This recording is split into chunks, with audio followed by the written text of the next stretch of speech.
Ladies and gentlemen, good evening and welcome to this evening's news bulletin. Voting in the second round of the presidential election will begin on Thursday at designated polling stations. These special stations are located at English River Secondary School, the La Rosière Crèche in English River, and Bessetan Primary School on Pralin. As all public schools will serve as polling stations on the main election day, Saturday, October 11th, the Ministry of Education has announced via an official memo that all public primary and secondary schools will be closed from tomorrow, Wednesday, the 8th of October, until Friday, the 10th of October. This closure also includes the SBSA, the Seychelles Business Studies Academy. However, the ministry has clarified that students scheduled to sit for IGCSE and national examinations during this period have been duly informed to report to their respective schools to sit their exams as planned. The scheduled subjects include physics, design technology, English as a first language, English as a second language, national English examinations, and history.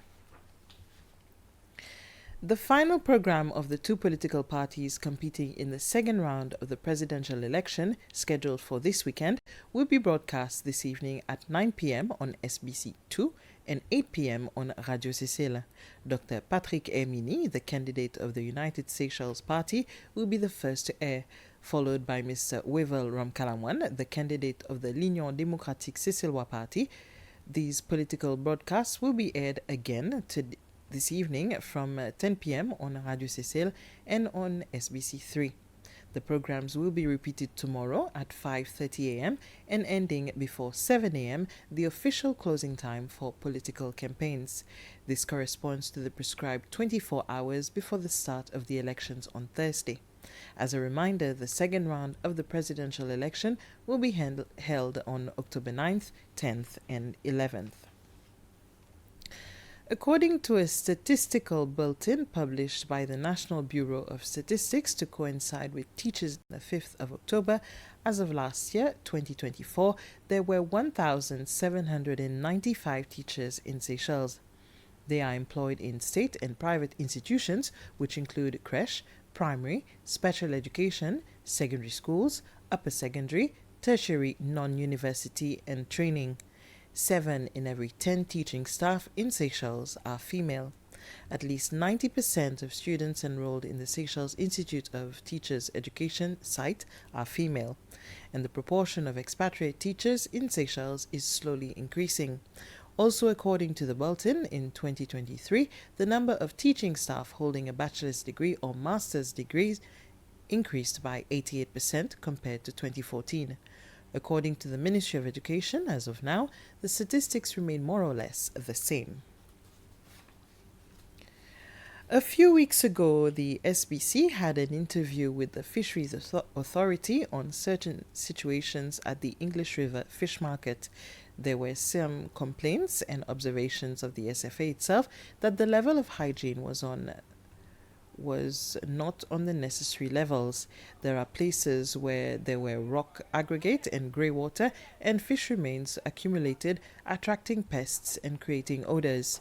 The Fisheries Authority had confirmed that work would be done to improve the situation.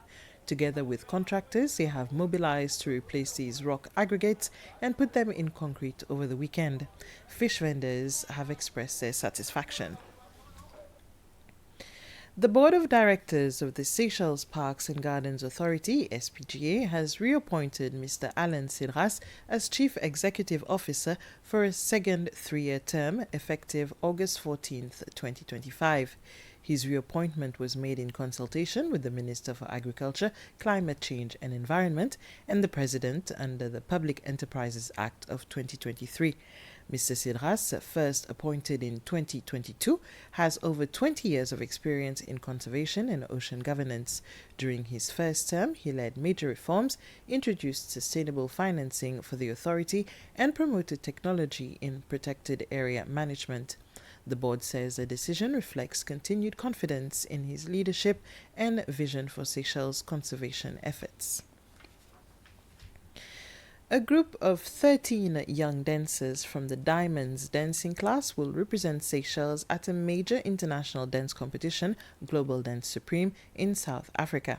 The dancers have spent several months preparing their choreography, adding that they are ready to make Seychelles proud. Their coach, Gianni Tombois, said they will compete in the Afro and hip hop categories, divided into age groups under 12, 16, and over 16. He added that the preparation wasn't easy, but they did it together and are very proud to represent Seychelles. The government supported them with their travel expenses, which motivated them to work even harder.